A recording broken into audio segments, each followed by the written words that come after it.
السلام علیکم۔ Weather 24 news کے ساتھ ایک بار پھر حاضر ہوں۔ کراچی میں کئی روز کی شدید گرمی کے بعد سمندری ہوائیں بحال ہونا شروع ہو گئی ہیں۔ محکمہ موسمیات کے مطابق کراچی میں 18 کلومیٹر فی گھنٹہ کی رفتار سے سمندری ہوائیں چل رہی ہیں اور ہواؤں میں نمی کا تناسب 70% ہے۔ محکمہ موسمیات کا کہنا ہے کہ کراچی میں آئندہ 24 گھنٹوں کے دوران موسم گرم اور مرطوب رہے گا۔ اس دوران زیادہ سے زیادہ درجہ حرارت 35 سے 37 ڈگری سینٹی گریڈ رہنے کا امکان ہے۔ چیف میٹرولوجسٹ کے مطابق کراچی میں صبح اور رات میں بوندا باندی کا امکان رہے گا، جبکہ 8 جولائی کے بعد کراچی میں بارش کا امکان۔ محکمہ موسمیات کا بتانا ہے کہ شہر قائد میں رات میں بھی محسوس کیا جانے والا درجہ حرارت 40 ڈگری رہنے لگا۔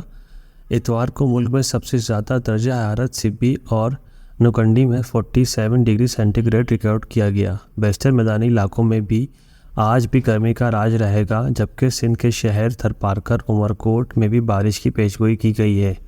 دوسری جانب لاہور میں شدید گرمی کے بعد ابر کرم برس پڑا ہے، جس سے گرمی کے ستائے شہریوں کو ریلیف مل گیا۔ لاہور سمیت گجرات اور مظفرآباد میں بھی بادل برسنے کے بعد گرمی کم ہو گئی۔